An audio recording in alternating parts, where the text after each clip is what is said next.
Hello বন্ধুরা, আবার ফিরে এসেছি তোমাদের অতি প্রিয় আগন্তুক ইউটিউব চ্যানেলটি নিয়ে।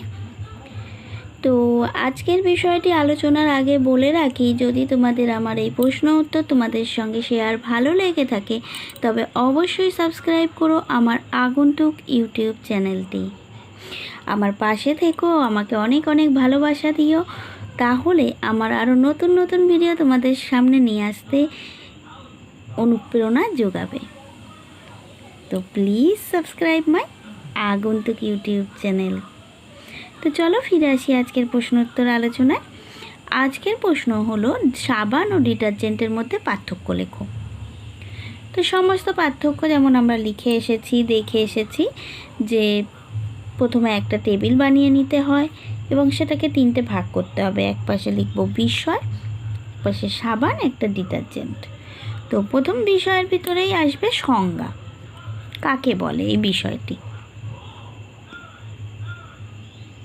দেখতে পাচ্ছ,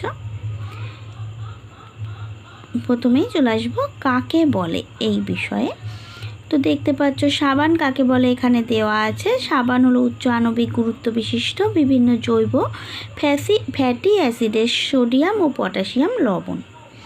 আর ডিটারজেন্ট হলো পেট্রোলিয়াম বা অন্যান্য উৎস থেকে প্রাপ্ত হাইড্রোকার্বন জাতীয় যৌগের সঙ্গে ঘন সালফিউরিক অ্যাসিডের বিক্রিয়ায় উৎপন্ন যৌগ হলো ডিটারজেন্ট। এবার 2 নম্বর হলো পরিষ্কার করার ক্ষমতা। সাবানের পরিষ্কার করার ক্ষমতা তুলনামূলক কম আর ডিটারজেন্টের পরিষ্কার করার ক্ষমতা বেশি। 3 নম্বর পরিবেশের উপরের প্রভাব। সাবান তুলনামূলক কম পরিবেশ দূষণ ঘটায় আর সিনথেটিক ডিটারজেন্টের যথেষ্ট ব্যবহারে পরিবেশ বেশি দূষিত হয়।